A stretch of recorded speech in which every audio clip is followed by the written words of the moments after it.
Hi everyone, welcome to Telugu stock channel. ఈ వీడియోలో మనం 7.3% డివిడెండ్ వచ్చేలాగా ఒక పోర్ట్ఫోలియోని క్రియేట్ చేసుకోవడం ఎలాగా అనేది చూద్దాం. మనం పోర్ట్ఫోలియో సెలెక్ట్ చేసుకుంటున్నప్పుడు కూడా మనకి ట్రెండింగ్గా ఉండే స్టాక్స్ అంటే మనకి ఫ్యూచర్లో 5G కానీ ఎలక్ట్రిక్ వెహికల్స్ కానీ అండ్ అలాగే పవర్ సెక్టర్ స్టాక్స్ కానీ చాలా పెరగడానికి స్కోప్ ఉంది. సో అందుకని దీనికి సంబంధించిన స్టాక్స్లో మనకి 7.3% డివిడెండ్ వచ్చేలాగా ఒక పోర్ట్ఫోలియో స్టాక్స్ని ఎలా క్రియేట్ చేసుకోవచ్చు అనేది ఈ వీడియోలో చూద్దాం. సో ఈ వీడియోలో నేను క్రియేట్ చేయబోయే పోర్ట్ఫోలియోకి దాదాపుగా 50,000 రూపాయలు మనం ఇన్వెస్ట్ చేస్తాము అని చెప్పి నేను ఎగ్జాంపుల్ తీసుకున్నాను. అండ్ ఈ పోర్ట్ఫోలియోలో కేవలం మనం 4 స్టాక్స్లోనే ఇన్వెస్ట్ చేస్తాము.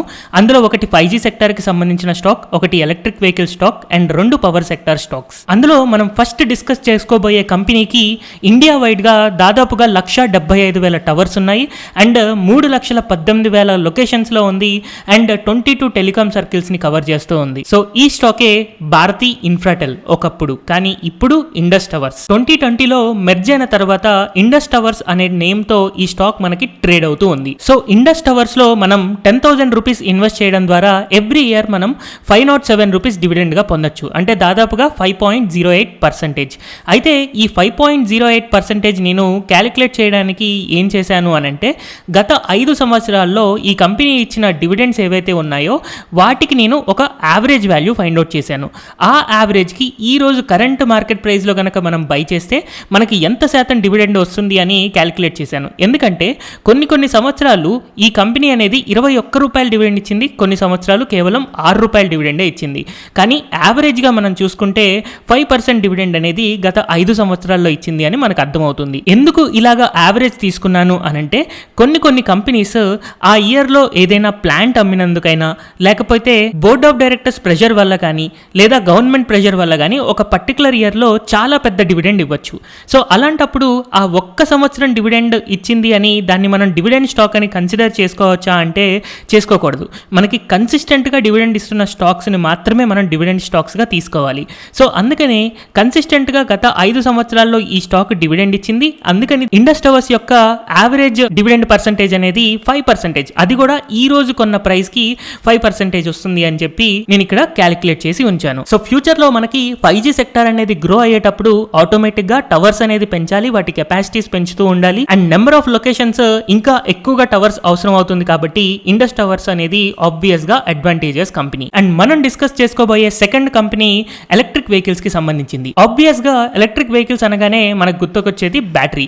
సో బ్యాటరీలో మనకి క్యాథోడ్ అండ్ యానోడ్ ఉంటాయి. యానోడ్ అనేది జింక్ తో తయారవుతుంది అండ్ ఇండియాలో ప్రైమరీగా జింక్ మైనింగ్ ఇండస్ట్రీలో 77% మార్కెట్ షేర్ ఉన్న హిందుస్థాన్ జింక్ అనే కంపెనీ వరల్డ్ లో లోయెస్ట్ ప్రొడ్యూసర్ ఆఫ్ జింక్. అందుకని మనం డిస్కస్ చేసుకునే second company Hindustan zinc. Overall గా మన పోర్ట్ఫోలియోలో 50,000 ఇన్వెస్ట్ చేస్తున్నట్టయితే హిందుస్థాన్ జింక్ లో నా సజెషన్ 20,000 వరకు మనం ఇన్వెస్ట్ చేసుకోవచ్చు.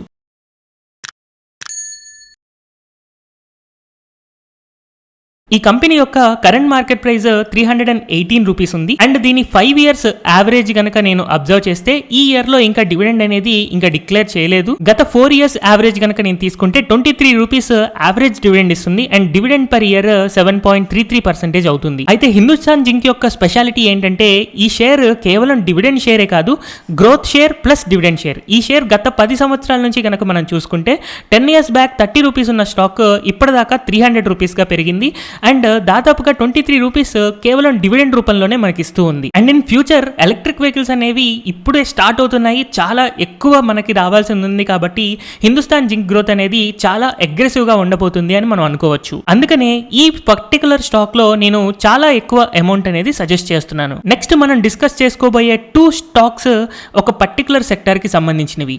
సో మన ఫ్యూచర్ జనరేషన్స్ కనుక మనం అబ్జర్వ్ చేస్తే ఇంటర్నెట్ ఆఫ్ థింగ్స్ కానివ్వండి, లేకపోతే ఆటోమేటిక్ వెహికల్స్ లేదా AR/VR ఎక్స్పీరియన్స్ లేదా ల్యాప్టాప్స్, మొబైల్స్ లేదా tablets, cloud data, utilities and infrastructure, smart home, 5G ఇలా ఏదనుకున్నా కూడా అన్నిటికీ ఒక కామన్ థింగ్ ఉంది. ఏంటి వీటన్నిటికీ ఒక కామన్ థింగ్ అంటే టెక్నాలజీ. టెక్నాలజీతో పాటుగా ఇంకొక కామన్ థింగ్ ఏంటి అంటే ఎలక్ట్రిసిటీ. సో మనకి ఇలాంటి డివైజెస్ అవ్వనివ్వండి, లేకపోతే ఇలాంటి సర్వీసెస్, ఇలాంటి మ్యానుఫ్యాక్చరింగ్ ఏది జరగాలన్నా కూడా మనకి ఎలక్ట్రిసిటీ అనేది చాలా ఇంపార్టెంట్. అందుకని మనం పవర్ సెక్టర్ స్టాక్స్లో ఎప్పుడు కూడా కంటిన్యూస్ కంటిన్యూస్ గ్రోత్ అబ్జర్వ్ చేయొచ్చు. అండ్ ఇలాంటి కంటిన్యూస్ గ్రోత్ అండ్ ఫ్యూచర్లో ఇంకా డిమాండ్ ఎక్కువగా ఉండబోతుంది కాబట్టి పవర్ సెక్టర్ స్టాక్స్లో, హై డివిడెండ్ స్టాక్స్లో కూడా మనం ఇన్వెస్ట్ చేయొచ్చు. సో వాటిల్లో మొదటగా మనం డిస్కస్ చేసుకోబోయే కంపెనీ SJVN. అండ్ ఈ కంపెనీ యొక్క విజన్ గనక మనం అబ్జర్వ్ చేస్తే 2023 కల్లా ఈ కంపెనీ 5000 మెగావాట్ రీచ్ అవ్వాలని, 2030 కల్లా 12000 మెగావాట్ రీచ్ అవ్వాలని, 2040 కల్లా 25000 మెగావాట్ రీచ్ అవ్వాలి అని చెప్పి ఈ కంపెనీ విజన్తో వర్క్ చేస్తూ ఉంది. అండ్ ఈ కంపెనీ యావరేజ్గా మనం క్యాలిక్యులేట్ చేసుకున్నప్పుడు 8.14% మనకి డివిడెండ్ ఇస్తూ ఉంది. యాజ్ ఆఫ్ నౌ ఈ మార్కెట్ ప్రైస్ 28 రూపీస్కి 8.14% డివిడెండ్ మనకి ఇస్తూ ఉంది. కాబట్టి దీంట్లో మనం 10,000 రూపీస్ ఇన్వెస్ట్ చేయడం ద్వారా ఎవ్రీ ఇయర్ 814 రూపీస్ అనేది మనం డివిడెండ్గా పొందొచ్చు. అండ్ ఫైనల్లీ మనం డిస్కస్ చేసుకోబోయే fourth share monopoly share coal India. So 83% of the India's coal production అనేది కోల్ ఇండియా ద్వారానే జరుగుతుంది. సో ఈ కంపెనీ యొక్క కరెంట్ మార్కెట్ ప్రైస్ 193 రూపీస్లో మనం 10,000 రూపీస్ ఇన్వెస్ట్ చేస్తే లాస్ట్ 5 ఇయర్స్ యొక్క యావరేజ్ డివిడెండ్ని మనం కన్సిడర్ చేసుకున్నప్పుడు 8.68% డివిడెండ్ ఇవ్వడం జరుగుతుంది. సో అందుకని దీనికి మనం 10,000 రూపీస్ ఇన్వెస్ట్ చేసినప్పుడు 867 రూపీస్ మనం డివిడెండ్ వస్తుంది అని ఎక్స్పెక్ట్ చేయొచ్చు. ఈ డివిడెండ్స్ అన్నిటినీ కనుక నేను యావరేజ్ చేస్తే ఎవ్రీ ఇయర్ మనం పెట్టిన 50,000 రూపీస్కి 7.313% మనకి డివిడెండ్ వస్తూ ఉంటుంది. అట్ ది సేమ్ టైం మనకి ఫ్యూచర్లో 5G sector, electric vehicles and power sector అనేది గ్రోత్ ఎలాగో ఉంటుంది కాబట్టి ఈ షేర్ ప్రైజెస్లో స్లోగా మనం గ్రోత్ కూడా అబ్జర్వ్ చేయొచ్చు. అందుకని ఈ 4 షేర్స్ని డివిడెండ్ షేర్స్ ప్లస్ గ్రోత్ షేర్స్గా మనం కన్సిడర్ చేసుకుంటూ వీటిలో మనం ఇన్వెస్ట్ చేసుకోవచ్చు. అండ్ ఇలాంటి డివిడెండ్ షేర్స్లో మనం ఇన్వెస్ట్ చేస్తున్నప్పుడు అసలు మనం ఎందుకు ఇన్వెస్ట్ చేసాం అనేది గుర్తుపెట్టుకోవాలి.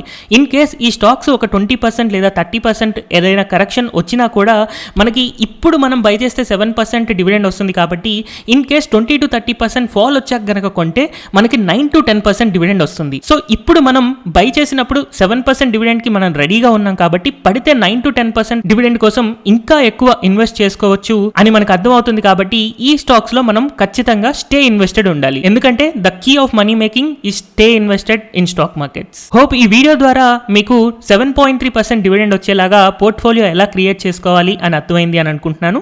Thank you everyone for watching this video.